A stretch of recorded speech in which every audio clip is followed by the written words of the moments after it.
Hi, everyone. Thanks for joining. We're so excited to have you all. I think we'll wait a few minutes while people continue to filter in, and then we'll get started.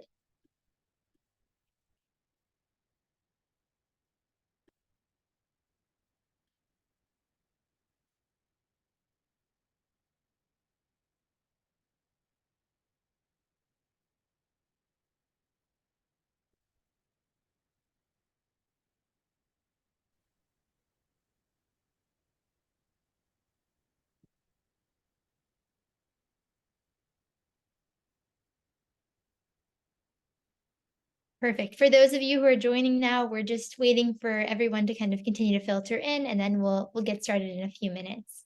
Thanks for being here.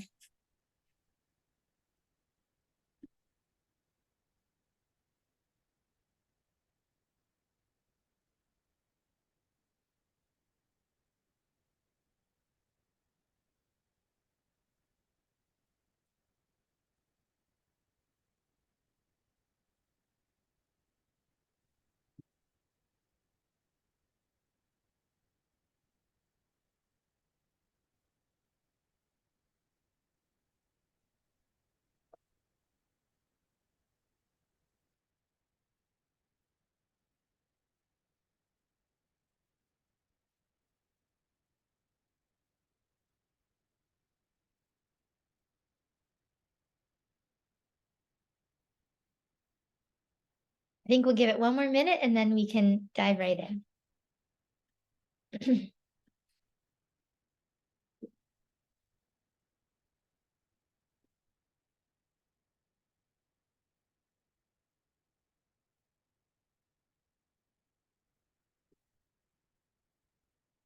Also, one note for those of you who are not reading, it would be great if you could go ahead and mute yourselves just to avoid any noise disturbance.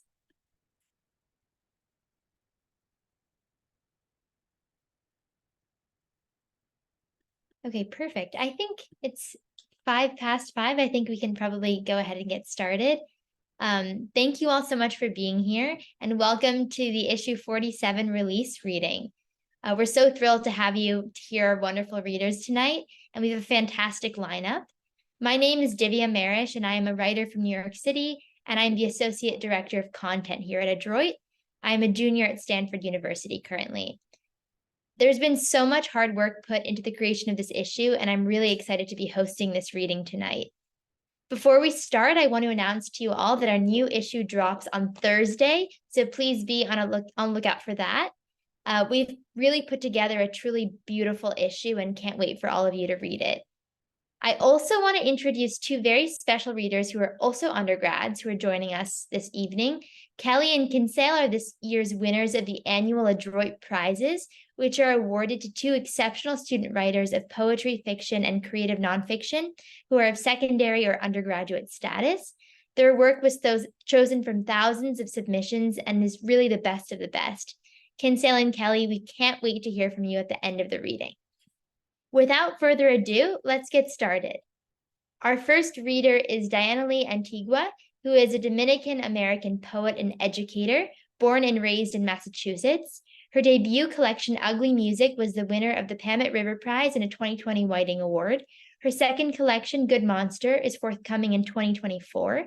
She received her MFA at NYU and teaches in the MFA Writing Program at the University of New Hampshire. She hosts the podcast Bread and Poetry and is currently the Poet Laureate of Portsmouth, New Hampshire. The floor is yours, Diannely. Thank you so much, Divya. Hi, everyone. I'm Diannely Antigua. I am so grateful to be here this evening with all of you. Congrats to the prize winners. It's great to be reading with you this evening. And thank you to the editors who have worked diligently on putting this issue together, and I'm so grateful to be a part of it. I'm going to be reading 3 poems for you tonight. The first 2 are in the issue, and the last one is part of the same series of poems that will appear in the issue on Thursday. Alrighty. So in 2017, I did my thesis semester at NYU in Florence, Italy, and my life had, kind of gone topsy-turvy, and a lot of things had had happened all at the same time. And I decided to embark on a series of sad girl sonnets. So 2 of the poems that are in the Adroit Journal this issue are sad girl sonnets from that project. Over the course of those 3 months, I wrote 25 of them. And I did just want to give a content warning for suicidal ideation, abuse, all of the content warnings. Yes. Alrighty. Sad Girl Sonnet number 2. Last week, I had breakfast with a lover from 3 years ago. I confessed nothing. The yolk from the over easy egg crusting in the grooves of my thumb ring.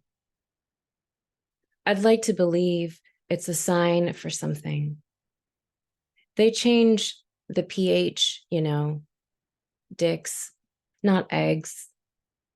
They can't leave anything they enter quietly. So I'm on Tinder in Italy. I'm on Klonopin in Italy, Wellbutrin, gabapentin, Plan B. Here it's called Ella 1. The Italians can make any morning after sound romantic. Church bells in the distance, sperm running down my thigh. Okay. And this next one is Sad Girl Sonnet number 19. It's another Tuesday, and I marvel at what I can. The interwoven curves of a pretzel-shaped cookie covered in sugar crystals. Just one variety in the blue tin. My grandmother was a beautiful woman. I think this while I sip my coffee, alone in a foreign country, remembering how she used the empty tins for sewing kits. Why does everything feel like dying? I chew this cookie now, but I will die. The last time I stopped myself because I was afraid of a hell. I've been told there is the most beautiful fresco of hell in Pisa. I need to know my options. One of the cookies in the tin looks like a rippled teardrop, hole in the center, and for an hour, I'm angry at the person who designed the hole there. I dip the cookie, and the coffee flows right in. To be passed through with ease, how could hell be worse? And I have one last one for you. The one thing about going first, especially knowing that I write these really sad poems, is that I just always bringing people down. But sometimes writing about the sadness actually can be so uplifting. So yeah, this is my last poem. It's called Sad Girl Sonnet number 10. I've only been away for a month, and already 3 men, 2 pills, 2 countries to watch me swallow. I let myself sing a sad song in the shower today. Toni Braxton's Unbreak My Heart, soap trailing down my legs. I shave my armpits while I cry, feeling for the bumps, a kindness to my most neglected. No one loves an ingrown. When I was 11, my mother hid the razors, hid me from the men outside, forgetting the one who shared her bed. I pressed the blade down to remind myself I could be alive if I tried hard enough. My mother says, "Ma pa'lante hay gente," And yes, that means there are more people ahead to do damage. What is it to be unbroken? I uncry, I unsex, I unbecome this. Thank you so much, everyone. Thank you. Thank you for that stunning work, Diannely. Next up, we have Cora Enterline, who is a graduate student of comparative literature at Trinity College Dublin and a nonfiction editor at the Spotlong Review. In her free time, she hosts a wine club and literary salon. We're excited to hear from you, Cora. All right, thank you so much for having me. This is a really exciting event. And thanks to all my friends and family who are here tonight listening. I'm going to be reading a little bit from my story called Lobster Parlor that's coming out on Thursday in this issue. It's a bit longer, so I'm kind of skipping between sections, but I'll just let you know when I jump ahead. Just for a little bit of background, our narrator is on a family vacation in New Hampshire with her brother Henry and his two sons, and it's their first time going back to this same vacation since Henry's wife Jen left him and moved to Istanbul. So the story really takes place over one day on this vacation, but obviously there's a lot of leaving out. So please go read the whole thing on Thursday. Thank you. All right. A traditional lobster trap has two distinct parts: the kitchen, the first chamber where lobsters eat the bait, and the parlor where they await the lobstermen. You eat your final meal, crawl in a little deeper, and wait. Lobsters are called bugs in the industry. There's a whole list of lobster-specific slang, an entire world with an internal logic of lobster language to talk about the size, sex, age, and shell hardness of the bugs that come up in traps. Lobsters weren't a delicacy in the States until the 1950s, when canning brought them out of the Northeast, and suddenly bugs were popping up on surf and turf menus across the country. And once these sweet, grimy, chewy bottom feeders fell into fashion, they stuck, dug their claws into the public imagination and the country's great westward expansionist stomach. Now, men like my brother spend hundreds of dollars taking clients out to lobster lunches and impressing dates with towering silver trays stuffed with ice and plump pink tails. Jen never liked lobsters. That was the funniest thing about her love of the New Hampshire house. She loved seafood, ate other crustaceans even with abandon, but something about the cooking method of lobsters in particular turned her off from them at a young age, and she never looked back. Then she read David Foster Wallace's Consider the Lobster, and it was over. She once told me about a nightmare in which she had to listen to them being boiled alive. She shuddered at the sound of their claws clanking against the pot and told me she was sure lobsters could scream. The thought of them trapped for so many days in that parlor at the bottom of the sea, then crawling over each other in a tank in a restaurant, and finally boiled alive in a small dark pot, it all made her a bit queasy. I kind of can't blame her. I've never had it in me to catch or boil them myself, and I'm fortunate in a lot of ways to be basically removed from the horrors of trapping and murdering that go into every lobster roll I bite into up here. Butter glistening on my chin, fat, white, salty morsels of bug meat gleaming in the sunshine. It's easy enough to forget that most chefs don't even try to kill the lobster before lowering it into that horrible rolling water. Even staring out at those buoys in the bay, imagining the tussle of entrapped lobsters below, we don't usually envision what it really entails. We talk about feeling trapped, but what can we really know from up here? It is funny, a little, how finely attuned Jen was to the suffering of lobsters of all things, when she certainly inflicted plenty of pain herself. But when you trap lobsters in those cages and one rips off another's claws, who do you blame? The lobsters? The reckless fisherman? The profit-hungry restaurateur? What wouldn't we all do to avoid being boiled alive? I'm going to skip ahead a little bit. I stop on my way home to buy Charlie and Luke a new box of sparklers and those little balls that snap and glow when you chuck them at the sidewalk. The fireworks stand is run by a greasy 16-year-old. Don't ask if this is legal. I have no idea how it could be, but I don't care as long as he'll take my crumpled dollar bills. He doesn't look me in the eyes and seems so high it's unclear if he knows what's going on. When I get back home, lugging the heavy cruiser bike into the garage, I can hear Henry and the boys laughing and yelling in the backyard. I make my way through the parlor to the kitchen and set the lobster down on the counter, tuck the fireworks into the top drawer, reserved for soy sauce packets and old mail and birthday candles, start chopping parsley. The plastic container of lobster is speckled with condensation. By now the sky is thick and pink, wild orange clouds whispering over the ocean. The sun sets away from the water, casting a bright glow on the trees and dune grass. Everything grows tall, sharp shadows that turn the landscape into a fantastic painting. All the blue water and houses and people lit for a few precious moments in glowing gold. The oven clicks on. The lobster meat is slick and pink and slides over the pan of butter like it's liquid. I'm gonna skip ahead one more time. After the boys have gone to bed, I crack my bedroom door and can hear Henry pacing downstairs. Eventually, he settles in the leather armchair, and for a while there is no sound but the whirring of the dishwasher and the wind in the dune grass. He doesn't look up as I make my way to the back door. The evening air is still warm and the ocean has quieted. I can hardly hear the waves against the shore. There are a few lawn chairs around a fire pit, and I pick one that looks out at the water, where bright moonlight shimmers in a shaky line toward the horizon. I can hear that someone is lighting fireworks again, but can't see them.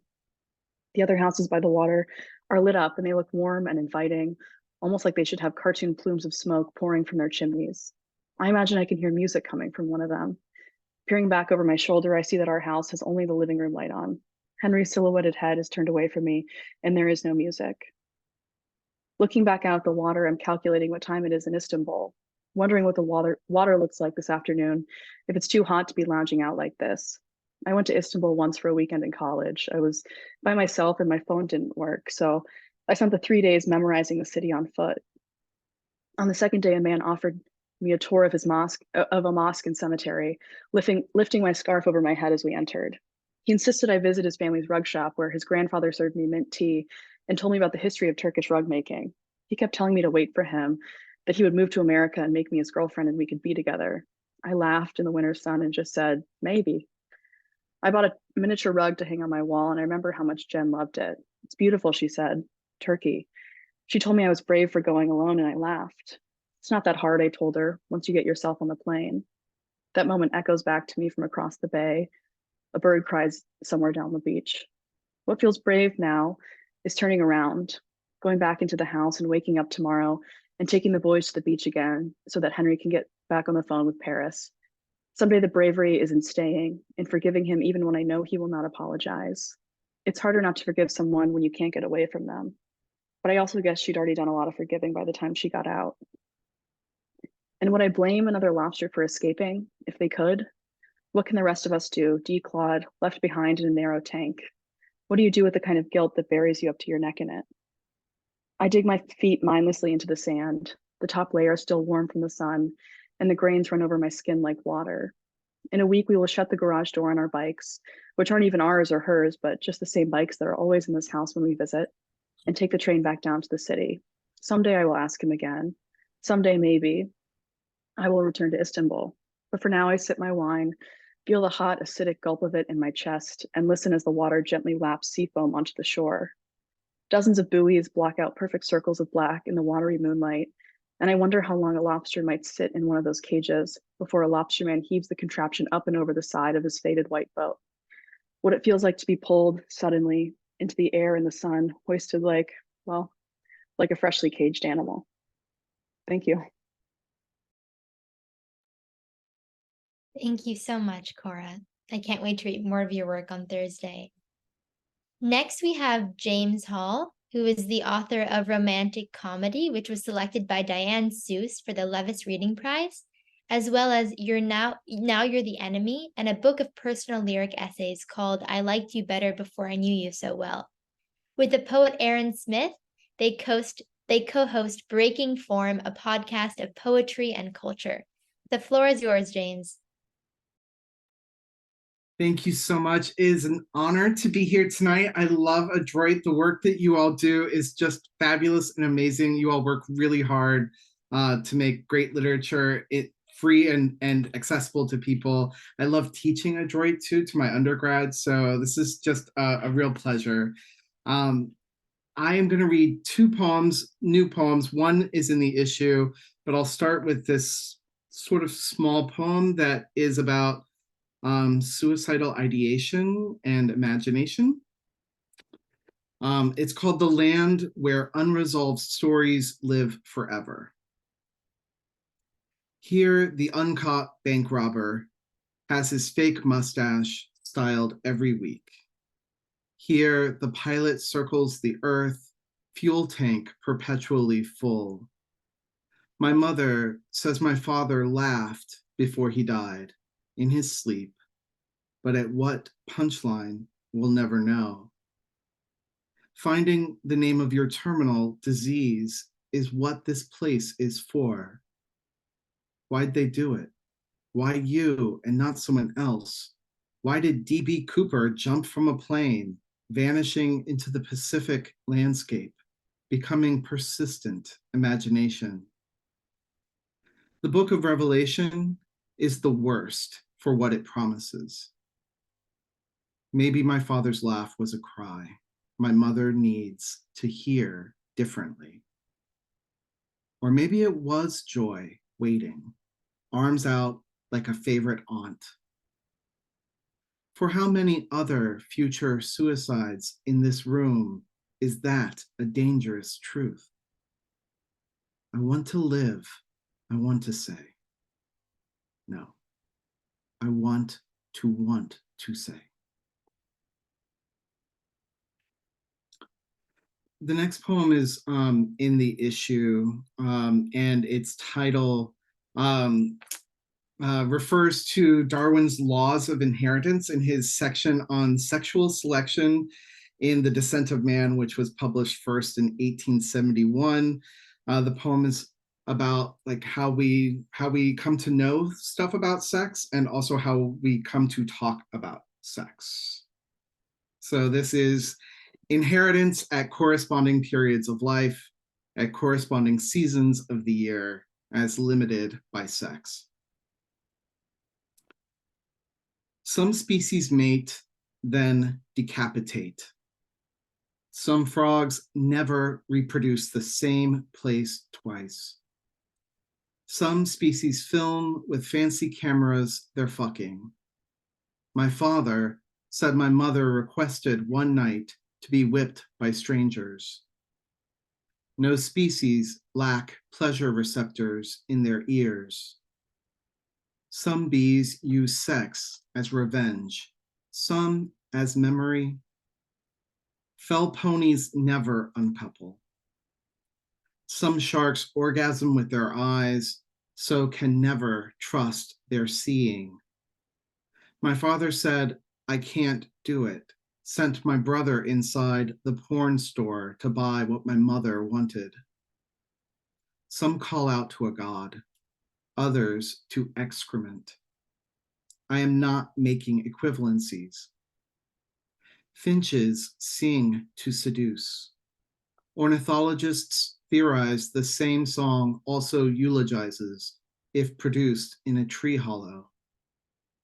That this is not the saddest fact in all of zoology is zoology's saddest fact.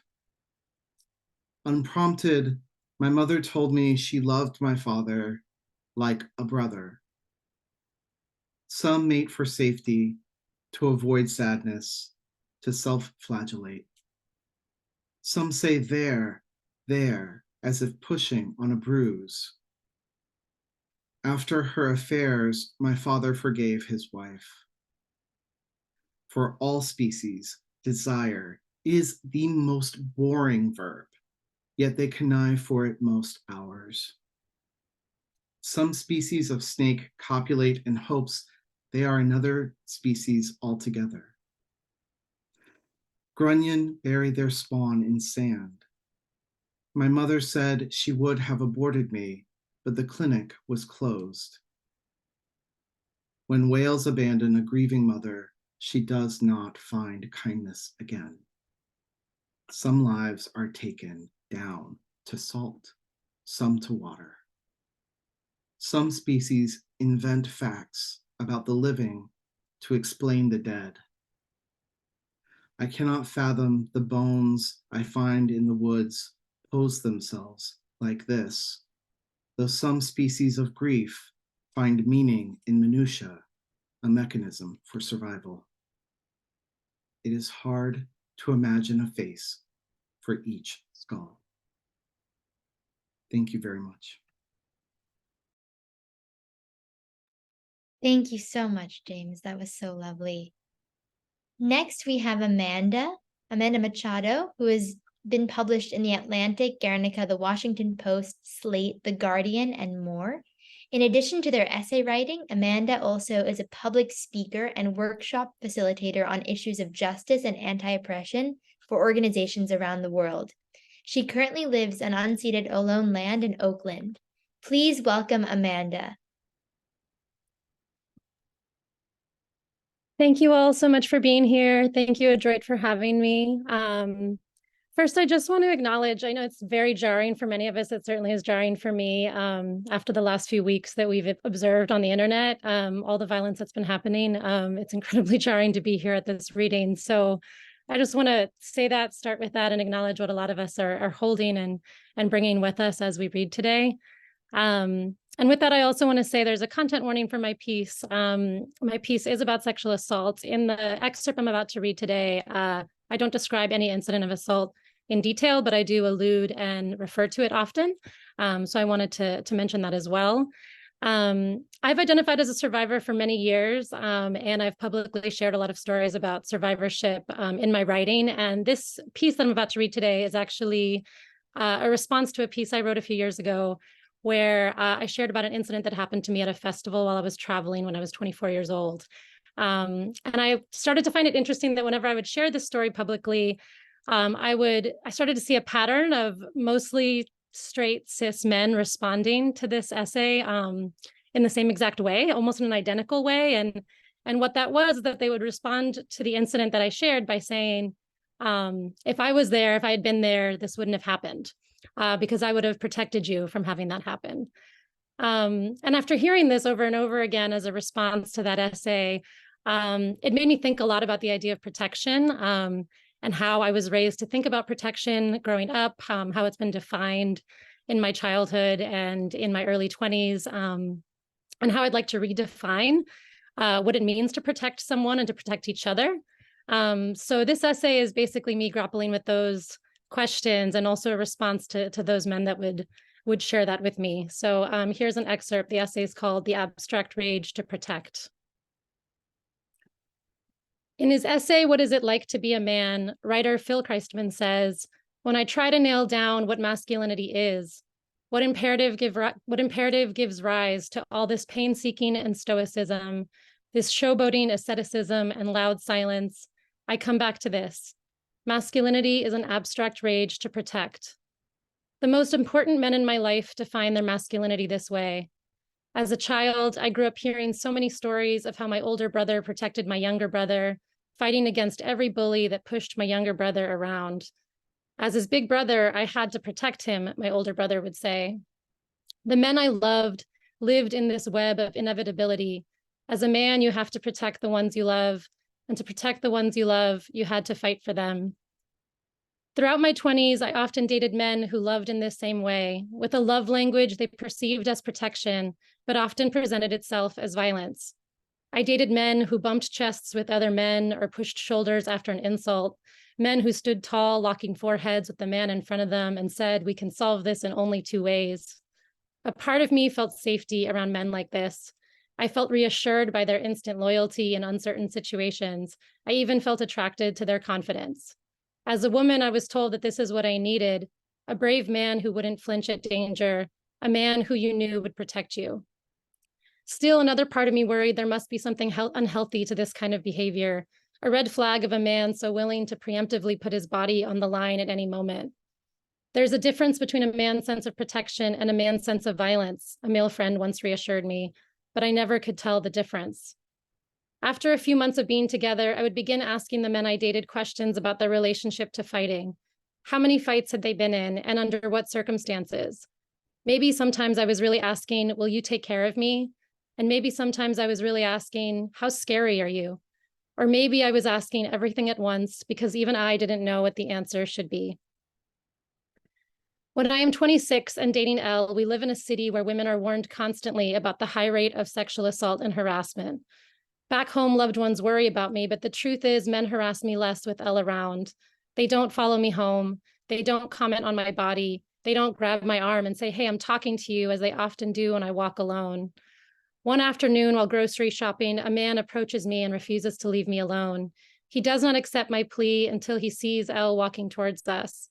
Then he immediately stops talking. He nods his head at Elle as if to show respect, to Elle, of course, not to me, and then quickly walks away. Ultimately, I decide I live a safer life with Elle around. Because Elle knows how unfair that is, he tries to find ways to give me space. He tries to be the kind of boyfriend who always hovers. He tries not to be the kind of boyfriend who always hovers, overly protects to the point of suffocation. During a camping trip with friends while hiking back to our campsite, a girlfriend and I tell the men we want to go off on our own. We want to take the river instead of the trail and take the long route back to camp by ourselves. We want to take more time to splash along the rocks, swim underneath the waterfalls, and finally enjoy a little freedom. Later, Elle will tell me the idea made him nervous. Later, Elle will tell me that as my friend and I giggled and splashed in the river, his friend had scolded him. "You're really going to let her be out there alone? What kind of boyfriend are you? Why aren't you protecting her?" He let me swim alone anyway. If something would have happened to me, he surely would have taken the blame. Only when I begin dating women do I understand how deep this goes. There's a gendered way we internalize the responsibility for protection. When Z and I end our date, she decides to stay in my taxi until it drops me off at home, even though it's the complete opposite direction from her place. "Just to make sure you're safe," she says, and it occurs to me then that Z might be trying to act like a man. I do not tell Z that once I started dating femme women, I worried this is what it meant, becoming some kind of man, recentering my attention from my own safety to the protection of someone else. I do not tell Z that I often worry I wasn't cut out for queerness because I have no idea how to protect women the way men protected women, because I have never been in a fight, because I have never put my body on the line for anyone. I do not tell her that my biggest fear of being a queer woman is having to take on what we consider the responsibility of men, adopting their abstract rage to protect. Sometimes when Z and I walk hand in hand on an empty street, coming home from the metro after dinner or a bar, I am paranoid. I think to myself, what will happen when they come for us? Who will protect who? Who will be responsible? Who will they blame afterwards for not doing enough? I do not tell Z I spent 28 years of my life only dating men because in so many ways I thought this made my life feel so much more safe. I do not tell her that for me, to date a woman, to walk hand in hand with her alone on the street, is to become the most vulnerable version of myself I can be. I'm going to skip a little ahead to another part. When men want to talk about sexual assault, I tell the story of the festival, but the intense episode of trauma becomes their fixation. The drama feels necessary, as if my sexual assault must perform a show. But sexual assault is not a show, it's a culture. And truthfully, that episode did not necessarily feel worse than what I have dealt with every other day of my life. The constant leering and aggression on the street, the multiple dates with partners who never asked for consent, the constant messaging that I have no ownership over my body, the unrelenting support and solidarity among men when one of them is accused of assault. As Nora Salem writes in an essay about the man who assaulted her, he didn't ruin me, the world that made him did. The place that continues to manufacture replicas of him and continues to create the circumstances in which he and his replicas thrive. What is there to do about that? Men keep wishing they had been there to protect me that day at the festival, and meanwhile, they do little to change the culture that keeps traumatizing women every day. When violence is a man's automatic method of protection, what other possibilities for protection are lost? When men only know how to respond to crisis through violence, this in its own way becomes debilitating. Years later, a man I love will tell me the story of a night at a party when he heard his roommate joke about having sex with a drunk woman passed out on the couch. Later, he witnessed this roommate pick up her unconscious body and take her to his room, but he said nothing. If I were there, this wouldn't have ever happened, men keep telling me, but they are always there when it happens, and it keeps happening nonetheless. So often I have seen men protect women when it requires a fight, a performance, a show. But when it requires something more complicated, their abstract rage so often disappears. After his arrest for abusing children, the New York Times published an editorial titled, "Who Protected Jeffrey Epstein?" This is the kind of protection, perhaps, that matters most. Thank you all so much. Wow, those were such powerful words, Amanda. Thank you for sharing that. Next, we have Cintia Santana, who I'm lucky to know at Stanford University, where she teaches fiction and poetry workshops in Spanish, as well as literary translation courses. Her poems have been published widely and have been selected for Best New Poets 2016 and 2020 as well as the 2023 Best of the Net anthology. Her first poetry collection, The Disordered Alphabet, was published by Four-Way Books in September 2023. I'm excited to hear you read, Cynthia. Thank you, Divya. It's nice to put a face to you, even though we recognize each other from hallways somehow. I want to thank Adroit, everybody and the staff, Heidi, Divya, and Lara, especially for organizing this reading for us. And I also want to thank the preceding readers who have read such moving work, and work to think about as well. Lots of thought has stirred up in me, so thank you. I'm going to begin by reading two poems that are in the upcoming issue. The first one is called Interim. Enter him, though this is not the end, a holding space, the interim, uterine, the interuter, the inner uterus, the us in utero, in interim, the open cavity, its waters, the swim, in darkness, open water, darkness, the reach, toward, shore toward, stream bank, the moment, this wants to, when I turn to him, I turn to him, he enters. And I never like to assume things, so I'm just gonna say that yo, the Y-O word, when pronounced yo, that is in Spanish, means I, as in the first person singular pronoun. So there's a play with yo. It's called Multitudes. Section 1. I am not yo, nor am I you. You are not yo, yet you contain yo. 2. I am not only yo, nor are you you only. Yo breathes in you, beside you, despite the distance. 3. Yo and you, become salvage, something third. So many yos, so many yous, and yous, us. 4. You say you are not yo, only you. You too says yo am not you, only yo. Yet anyone can see you inhale yo, yo exhale you. And Adroit was kind enough to say I could read stuff from my new book. It's my first collection, so I'm excited. It's called The Disordered Alphabet. Because boy, life is kind of disordered, right? The first poem that opens the book is called Word, and the very first word of it is Widsith, which I certainly didn't know what it was when I saw it in the dictionary.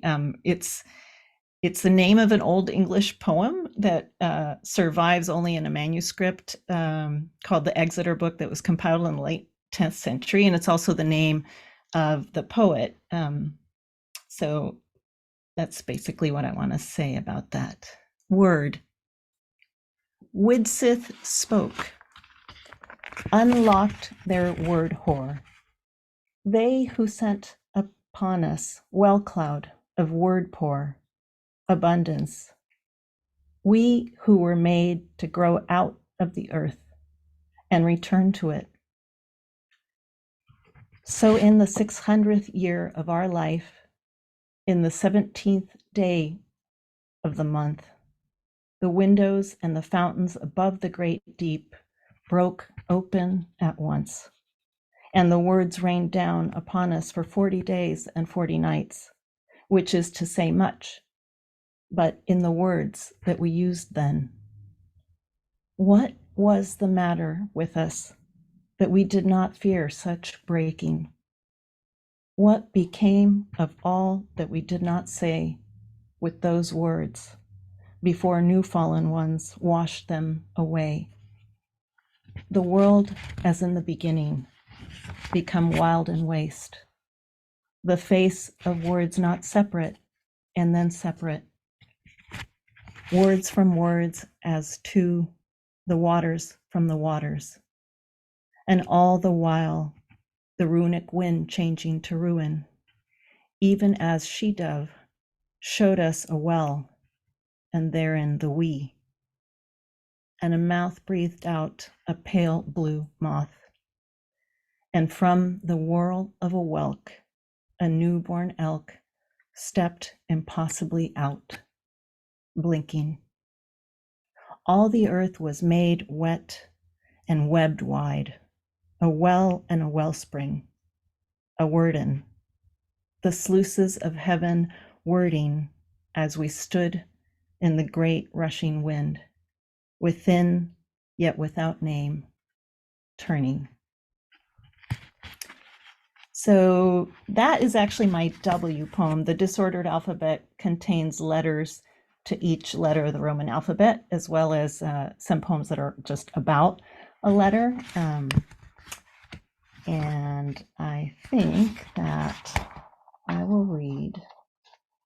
Well, one thing that happened to me was that the letter R decided to write me one day. So that was kind of a surprise. So this one is R writes me a letter. So, oh, and by the way, I'm going to mention the letter P, but I really want you to know it's the letter and not other words that sound like P. R writes me a letter. So I was born from Resh, then again from P. One day, one more leg, a tentative tentacle, inched forth, touched ground. There are no rules. A rasp become berry, bid become bird. The thrill of a trill, the R's rolling.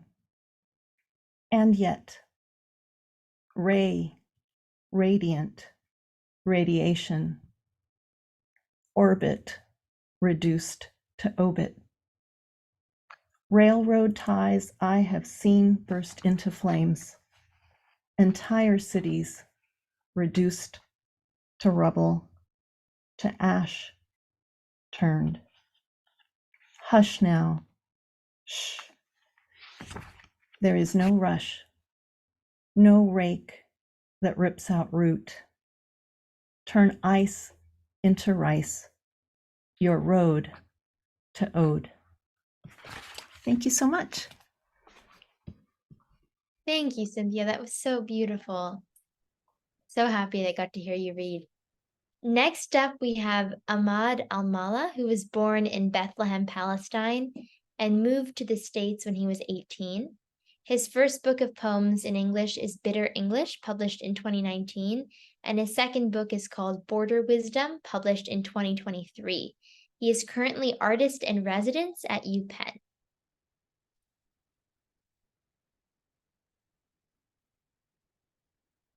Whenever you're ready, Ahmad, we're excited to hear you read.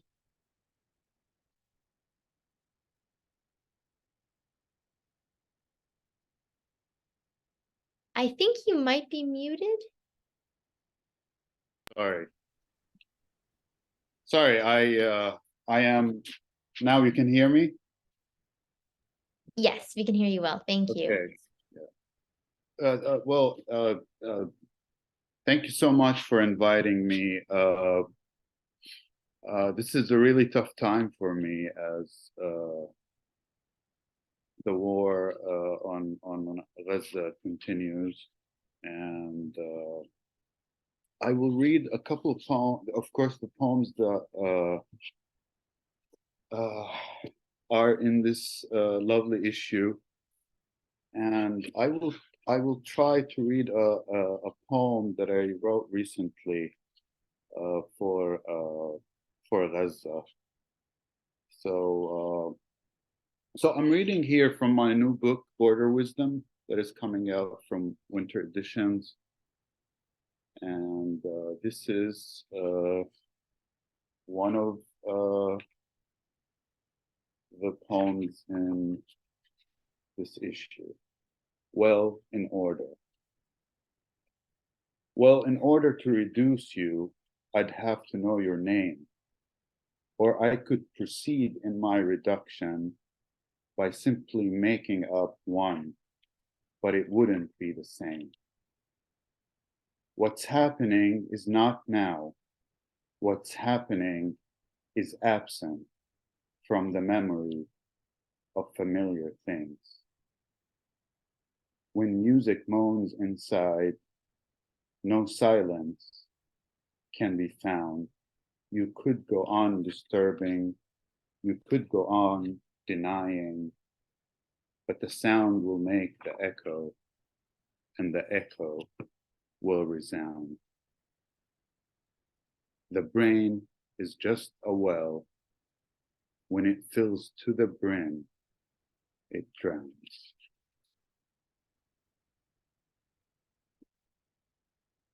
And I'll read this this poem called Wood, and maybe I'll follow it from.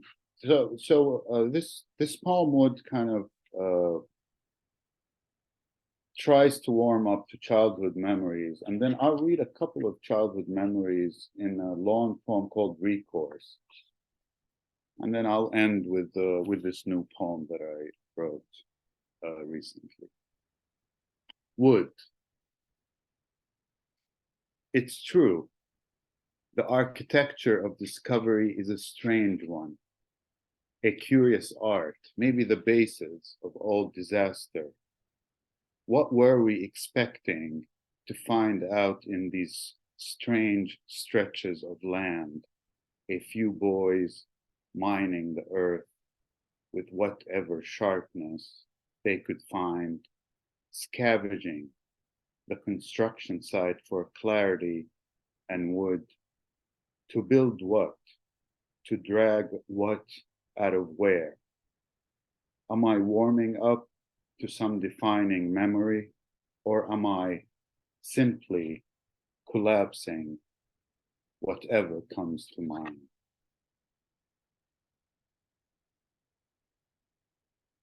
And then I'll read a couple of these. So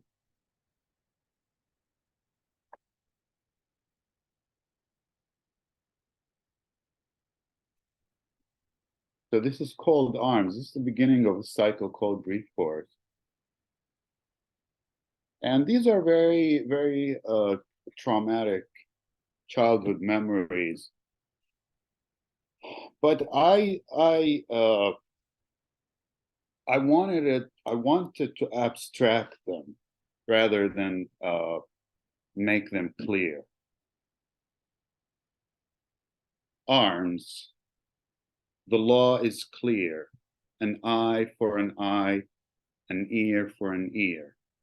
Arms hold hands, hands hold arms, and the stone is raised in the air. Then here and here, bones break in images. There, calm yourself down and down again. Hunted, now you can haunt the shatterings underneath purple flesh, the blood pulsing from vein to vein, and the spills that stain. And this is the last of these poems. It's called Glass. And glass. School was always no class. We sat in some dim hall close to church, end of no beginnings. We there staring wrong answers. Something there is that loves breaks, screams, and sound shattering. We screamed together, tears, all duck underneath desks, walls beating echoes, fear, little bodies smelling the bad wood, over and over. It's over, wrongs over heads, knees against chests, we stay.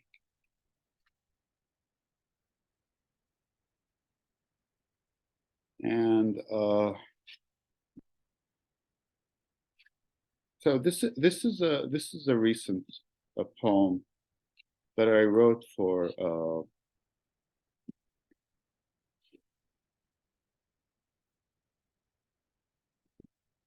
this moment in history. So it's called A Poem for Gaza, a Poem for Palestine. Gaza, the last thing you need is a poem. Don't say, I have nothing else to give. A poem is a poem.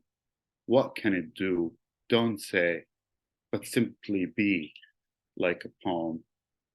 You were an open land, and your sea was no sight for blood. Yes, once upon a time, you asked nothing of the world, and it gave you nothing. Gather our words and toss them into the empty well. Screams don't linger, but they do not disappear. They lodge themselves beyond the ear, and once they begin to haunt, they appear. They reappear. Corrupted by the attempt to apply logic to the wound, we are all talk, no action. We all know that talk is talk. That's why no one listens. Reality wounds can't be mended by thoughts. We all know. Don't keep me in your prayers, and please spare me the guilt. Where can the eye rest on the sight? Screaming children. I want my words to spill blood, and when I say that once upon a time, I want you to cringe, because this land has only one name, and its people are only its people. Call them what you may, that doesn't change a thing. They too disappear. They too will reappear. And once upon a time, Gaza, there was no need for anyone to give you any empty words like this poem. Your only hope is to look us straight in the eye and say once more that you were and are once upon a time. Thank you. Thank you so much for that really powerful poetry, Ahmad. Thank you so much. Thank you. Now I want to welcome our Adroit Prize winners, who are two incredible student writers of poetry and prose. First, we'll have our prose winner, Kelly Way, who is a student journalist, abolitionist community organizer, and she even writes about ghosts. She is a Mellon Mays Fellow studying English, critical race and ethnic studies, and creative writing at the University of Chicago. In her free time, she works as a barista in the basement coffee shop of the Divinity School. Thank you, Divya. Thank you so much for having me, everyone. I want to thank the Adroit team for putting together this event, and to the wonderful writers I'm reading alongside, and also to Ocean Vuong for choosing my story. He's genuinely my favorite writer in the world. So this is just like still unbelievable to me, and I'm just so grateful. And before I read a little bit of my story, I also want to bring the unfolding genocide in Palestine with me into this reading. And I want to commit to donating my prize money to mutual aid efforts in Gaza, as well as half of it to the family of Wadia al-Fayumi, who's a 6-year-old Palestinian American boy who was murdered in Chicagoland, where I am now. And I encourage folks to donate what they can and show out for Palestine however they can. And I'm going to read from my story called Iphigenia. Also, my Wi-Fi is a little spotty, so I apologize if I cut out. 2 weeks before I am born, my mother and father use all the money they have to fly from Beijing to Newark. It's late summer, but she dresses in heavy layers in almost everything she owns, both to conceal her advanced pregnancy and because they could only afford one suitcase. I imagine her trailing hurriedly after my father in the airport, the thin teapot the closest to her skin so that she is silked in her own sweat. In Paterson, New Jersey, I am born to a knife, a surgeon's scalpel cut from her body. It is a wound sewed back to her body, sold back to her body. The doctors don't bother to tell my father what is going on, but they let him into the operating room. In China, there is a saying, 有其 where there is a father, there is a son. In America, O land where our fathers died, my father looks at my mother split open on the operating table and at her stomach, this gaping mouth that spit out a daughter. He smiles, feeling he has been spared the violence of a son. This is what my mother tells me. On a good day, we're peeling eggs together, squatting low to the trash can in the kitchen. The floor is lined with sheets of the newspaper we get for free outside the Asian market. Back home, every girl gets an egg after childbirth, stained red for luck if her husband could afford it. Even when I was in labor with you, I could taste the yolk and bit my tongue bloody, my mother says. I was screaming luck. For years, I think that this is what a mother tongue is, the pain your mother went through to have you. On even better days, my family goes grocery shopping together. My mother prepares shopping lists, handwritten on full print paper in that spidery thin script that all Chinese immigrants seem to share, as if they have the same hand. I sit in the cart even though I am probably too old, my gangly limbs spilling out the metal frame. Still, I love it when my father wheels me around, when he places egg cartons and milk and cuts of meat gingerly around me, like I am just another item he is purchasing. Once, clutching my mother's list, he disappears down an aisle and reappears with a bouquet of peonies. She refuses to pick them. Flower, not flowers, stupid. We can't afford useless things, she chastises, even though when I check later, I see the word flower with a W scrawled in her pen. My father returns the flowers before we check out, but he presents one single fat bud to my mother, pockets it without a word in her jeans.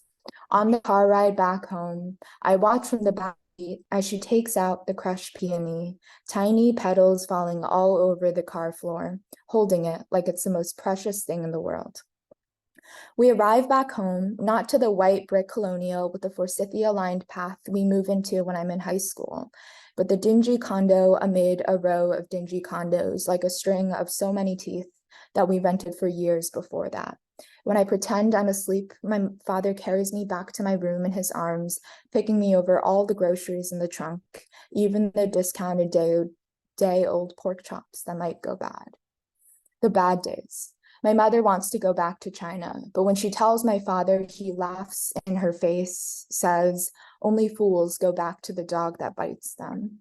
I'm leaving you, she yells, but we all know that's a lie. When they fight, often over me, I learn not to interfere. I learned this from my mother, who does not do anything when he hits me. When I run to her, my arms mottled with bruises, I never say what is ringing in my head like a bell. I want to save her. I want her to save me. Even now, my mother is a gash on my gums, the most tender part of my mouth, something I worry over with my tongue over and over again. And then I'm going to jump a little forward near the end. A young boy toddles after an orange chicken. It is my father. We have the same wide nose, the same heavy brow that is sparse at the ends, the same anger roiling around in our stomachs. He is so small here that America is probably not even a thought in his head. He watches, patient, as the chicken bends over, pecking at a petal of rainfall, her neck thin and lovely like a young girl's wrist. The ground is yellow-brown and tilled, damp with the smell of good earth. Outside, a man calls my father into a small home with a thatched roof.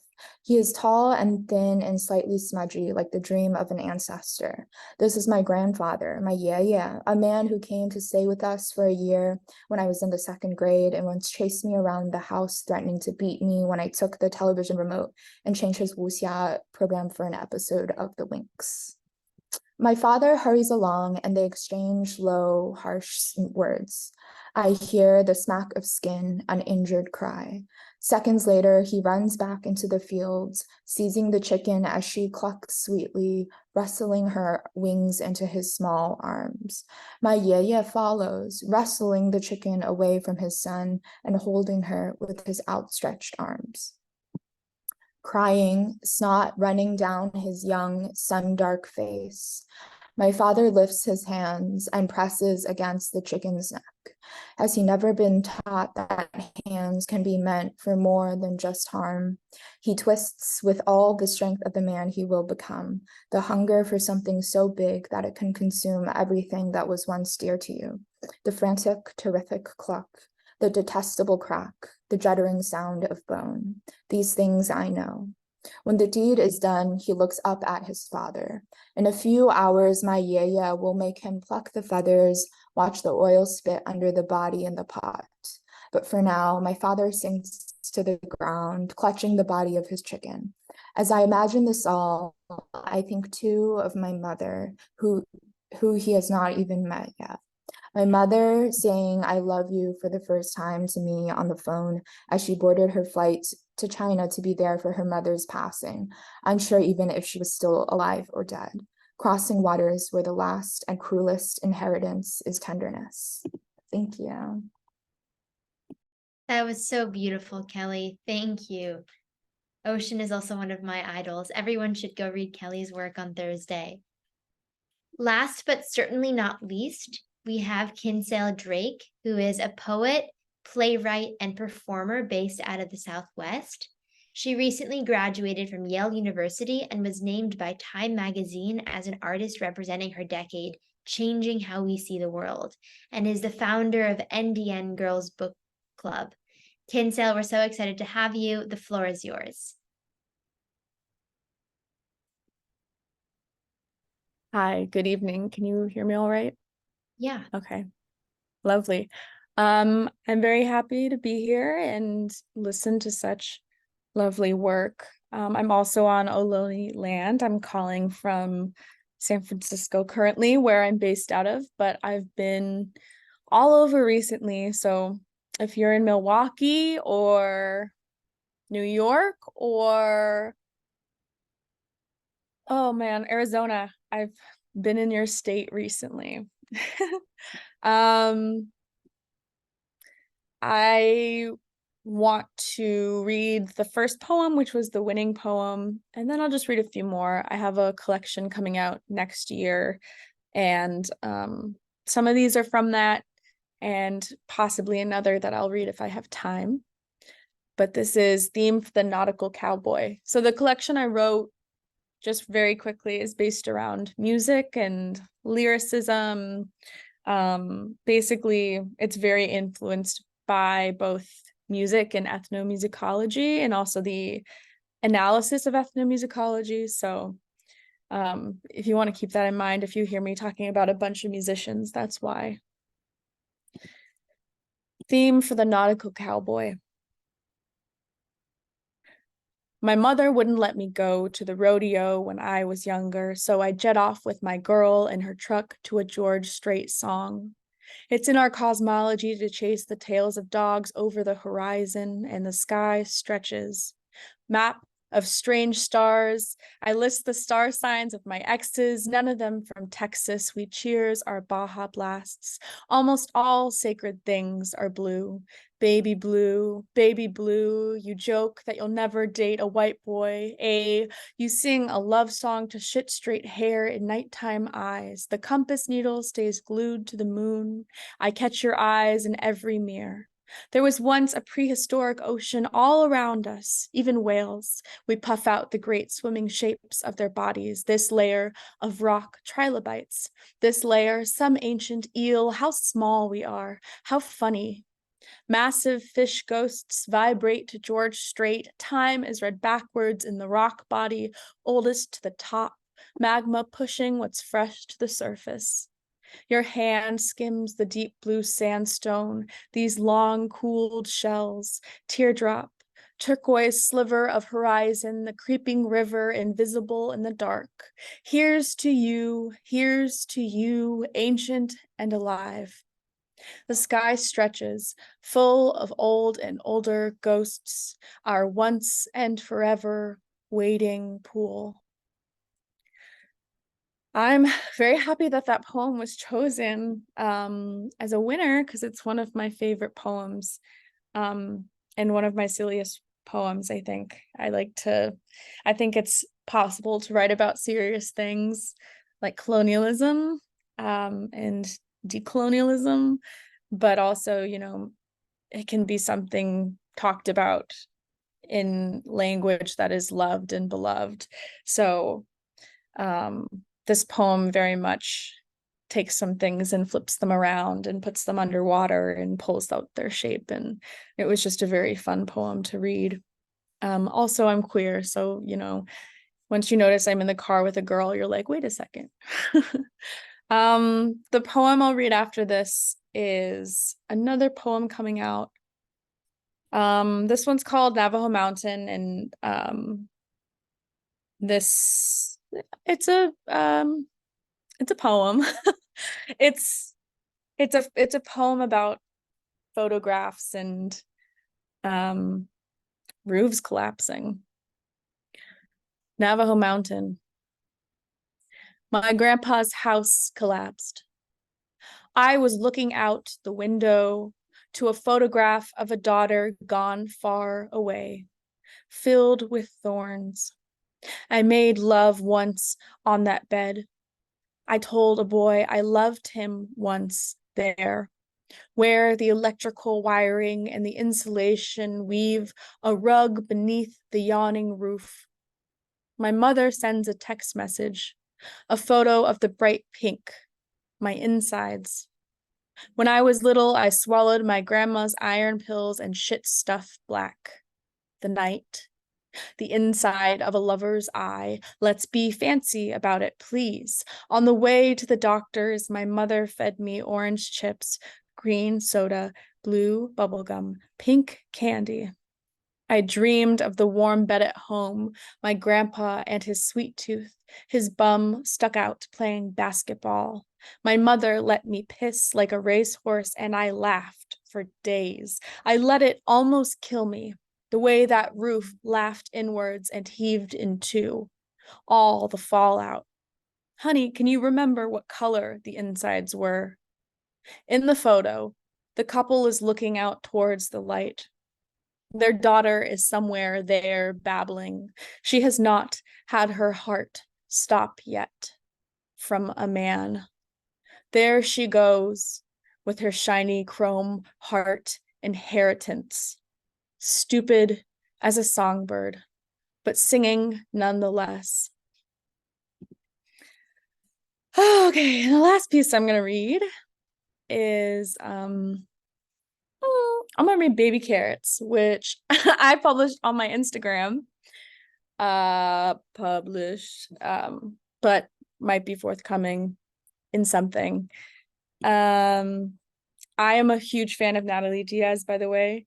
If you can't tell by my poetry, she is a huge influence on me, and I admire her very, very greatly. And I'm very sad she couldn't be with us. You know, she had grief that she's dealing with right now with a loved one passing. And so I just wanted to send prayers to her and send prayers up to the holy people to reach her.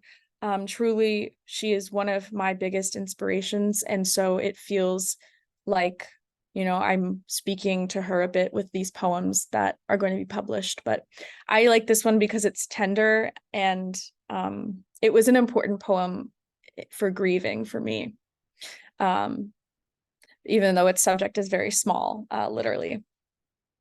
Baby Carrots for Suki. In April, my favorite rat died. How is it possible to have a favorite rat? I would have wondered before Suki. How, when I wept for a boy who, like all others, was small-minded and hard, my sister's first instinct was to pull Suki half sleeping onto my bed and wait for me to see. How Suki licked up my tears and they beaded her whiskers. Kamiko Han once wrote about a mouse and untangling bowls of spaghetti as inheritance. But what if unraveling was meant for me like this? Less graceful than mouse. The nodding pulled over and over by people who were never gentle. The teeth required to gnaw through. Infatuation knocked glass at the edge of the table, a foot caught in the door, but getting lost at the grocery store just last week, misty-eyed over the last time I bought baby carrots for someone, anyone else. Yahat, thank you very much for having me. And I'm very moved by all the other writers here. Yahat, thank you for sharing your words and your energy. And I'm sending so much love and support from San Francisco. Thank you again. Wow, thank you. And thank you, Kinsale. Thank you to everyone who read. What a fantastic reading that was. I truly feel so lucky to have heard all of your brilliant work. Can we please give a big round of applause to all of our readers tonight? You can unmute if you would like, or it can be silent, whatever you prefer. Thank you for such a beautiful reading. And I want to also extend a huge thank you to all of you for attending and for engaging so deeply with the work. And as a reminder, our 47th issue drops this Thursday, so please be on the lookout for that. We are also open for submissions starting November 1st, and we would love to see your work, so please do submit. Thanks so much again for being here, and I hope you all have a great rest of your evening. And I'm sending you all prayers and hoping for peace. So I hope you can all rest and rejuvenate and really, take the energy of this reading with you.